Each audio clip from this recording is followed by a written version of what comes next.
Everyone, Mike here from getfitover40.com. And the topic of this discussion, I'm sure, is going to get some people commenting back that don't agree with me, and that's fine. Maybe I don't even agree with me sometimes. It just depends on the day, right? And that's cool. I mean, everybody has an opinion, right? Everybody does. Just be nice in your comments. Don't have to be rude about it, right? Just tell us your opinion. If you disagree, that's fine. So basically, I'm talking about, people that are obese and this whole, I guess it's almost like an acceptance, right? It's like we just accept the obesity. It's not about the acceptance of you as a person. Like, you should accept everybody no matter what, right? Everybody is equal. It doesn't matter, right? But do you have to accept the obesity as a thing that's okay, right? That's acceptable, right? Obesity, in my opinion, it's dangerous, right? It's not okay. And I think if we just accept the obesity and just like brush it under the carpet and don't bring it up and just like, okay, you can't, the term is fat shame, and I don't agree with that term, but shame, any kind of shame is bad, right? You should never make somebody feel bad or feel bad about themselves or insecure because of some problem that they have. It could be, anything, right? I mean, I don't want to put obesity on the same playing field as, say, alcoholism or drug addiction, but there is a tie-in, right? I mean, obesity can be an addiction. It can be a food addiction. It can be a lot of things. And it's not always just about genetics. It's not always about body types. It's not always about, your lifestyle choices. Sometimes it's just, it's a food addiction, right? And to just say to that you accept that food addiction and just don't bring it up or don't say anything. You can't say anything to that person because you're degrading them. It's like saying to, looking at somebody dying from drugs, drug abuse, they're killing themselves, and you just ignore it and brush it under the table. Obesity will kill you, right? It will give you diabetes and heart attacks and all kinds of things. And this goes back to, back in my days, there wasn't as many overweight people maybe, but the fat kids got teased, and it was bad. It wasn't cool. And I'm glad that we don't, we're not doing that as much anymore, and it's looked upon as a bad thing. I'm glad about that. But maybe once in a while it actually helped a kid not to be fat. I don't know, maybe it had a positive effect once in a while. I'm sure it can have negative effects too. But back in the day when we had learning disabilities, if I had ADD or whatever, and I'm sure I did, I'm sure I had attention deficit disorder. I think a lot of us did. We just didn't know what it was, right? And so, what did we do? Well, we were told just to try harder. We were told, study more. It's just like it took longer. We're told, hey, stop, not paying attention, pay attention, right? It's not that, now if you got ADD, it's like, no, I've got ADD, I can't learn. This is who I am. I'm not able to learn because of my attention deficit disorder, right? My learning disability. I have a learning disability. I'm not going to be able to do it as good as the next person. Back in my day, we just tried harder, right? It's like this was a weakness in our lives. This was an area that we struggled with. So we tried harder. We didn't just accept it, that that's who we are and that's all we're going to be, right? It really pisses me off now, this whole acceptance of of all of your the things that you're not good at. So many people, my kids included, they just accept certain things about themselves that they're not good at, or they don't think they're going to be good at, and they just say, I'll never be good at that. I can't do this. I have, I'm not socially good with people, so that's who I'm going to be. I'm never going to try to be better at it. And so I'm kind of rambling on about that, but it kind of ties in to this whole like obesity things where we just accept that people that are obese, that's just who they are. And there's no point in addressing it. It's just going to make them feel bad.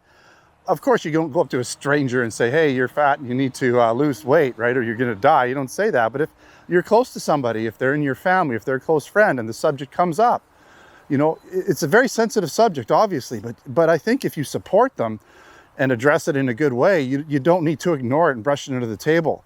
Because, yeah, not everybody's the same. Some people are going to have to work harder to keep to lose the weight.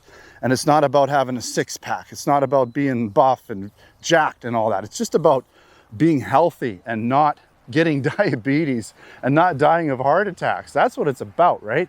And yes, some people because of genetics, some people because of their lifestyle and just, they don't have access to quality food or whatever. They just have more access. It's cheaper to buy junk food. It just is. It's harder for them, right?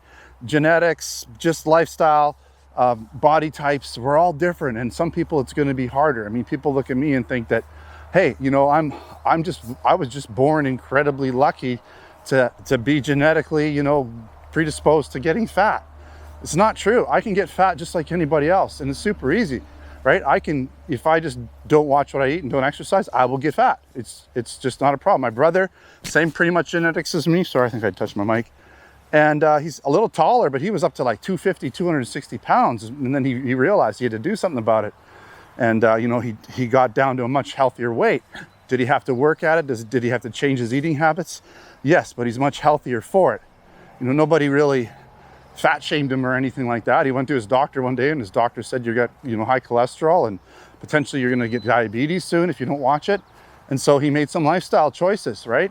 You have to do that. You can't just continue on with what you're doing, right? If you keep doing the same thing over and over again and and think that things are going to change, well, they're not, right? You have to make changes and stick with them, right? This is not really on topic, but one of the things that I think is important if you are, you know, struggling with diet and stuff. I know a lot of people that are, you know, that know they need to do something about it. They'll make a lot of great choices throughout the day. They'll go out and they'll buy like chicken breasts and they'll get, you know, rice and they'll eat salads and they'll do a lot of the right things through the day. And they think because they did those right things that everything's going to be okay. But then they get into the bag of chips, they eat the big, huge, you know, they just bring out a bowl of ice cream. And it's like they justify the good choices they made and say, well, now I can do this. Well, you just undid everything you do. It's a consistency thing. You have to work at it. You can't just say, I'm going to do, you know, such and such, and that's going to make everything okay. It's everything, right? You have to weigh everything in and make sure that all the calories add up. And that's what I do. I add pretty much 99% of the year, I'm tracking my calories. You know, I'm tracking my exercise. I work out 5 to 6 days a week. You know, I go for walks almost every day. I walk almost 3 to 4 miles every day on top of my workouts, which are about an hour. They could be boot camps, they could be weight training. You know, I generally burn anywhere from 1,000 to 1,500 calories easily each day just in exercise.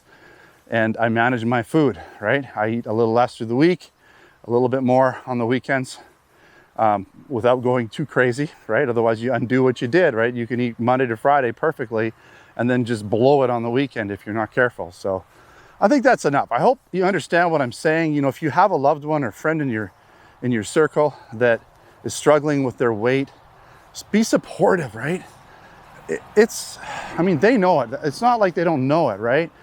It's not like you have to point it out that they have a weight issue. But if you can somehow work it in to be able to help them in some way and support them and just, you know, be there for them when they're trying to do something about it, then do that. I mean, it is an issue. It's, again, I don't want to put on the same playing field as a drug addiction or alcoholism, but it's kind of in there, right?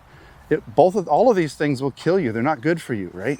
You want to be doing things in your life that are good for you.